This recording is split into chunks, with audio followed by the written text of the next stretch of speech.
इंसानियत अभी तक जिंदा है। एक सज्जन रेलवे स्टेशन पर बैठे गाड़ी की प्रतीक्षा कर रहे थे। तभी जूते पॉलिश करने वाला एक लड़का आकर बोला, साहब बूट पॉलिश कर दूं? उसकी दयनीय सूरत देखकर उन्होंने अपने जूते आगे बढ़ा दिए। बोले, लो, पर ठीक से चमकाना। लड़के ने काम तो शुरू किया, परंतु अन्य पॉलिश वालों की तरह उसमें तेजी नहीं थी। वे बोले, कैसे ढीले ढीले काम करते हो, जल्दी जल्दी हाथ चलाओ।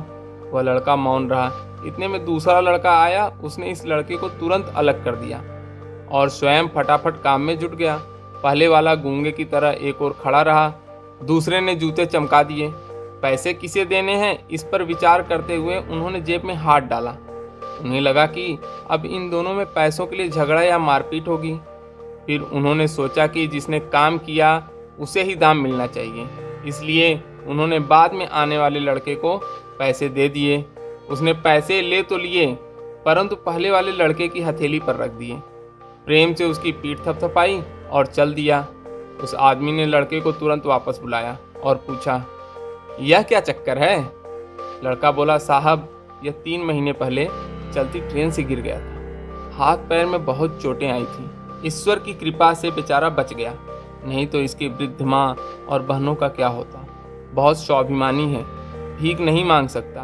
फिर थोड़ा रुक कर वह बोला, साहब यहाँ जूते पॉलिश करने वालों का हमारा समूह है और उसमें हम सबके एक प्यारे चाचा जी हैं, जिन्हें हम सत्संगी चाचा जी कहकर पुकारते हैं। वे सत्संग में जाते हैं और हमें भी सत्संग की बातें बताते रहते हैं। उन्होंने ही ये सुझाव रखा कि साथियों, अब यह पहले की तरह तेजी से काम नहीं कर सकता। तो क्या हुआ, ईश्वर ने हम सबको अपने साथी के प्रति त्याग, भावना, स्नेह, सहानुभूति और एकत्व का भाव प्रकट करने का एक अवसर दिया है। जैसे पीठ, पेट, चेहरा, हाथ, पैर भिन्न भिन्न दिखते हुए भी एक ही शरीर के अंग हैं, ऐसे ही हम सभी शरीर से भिन्न भिन्न दिखाई देते हुए भी हम सब एक हैं। स्टेशन पर रहने वाले हम सब साथियों ने मिलकर तय किया कि हम अपनी एक जोड़ी जूते पॉलिश करने की आय प्रतिदिन इसे दिया करेंगे और ज़रूरत पड़ने पर इसके काम में सहायता भी करेंगे।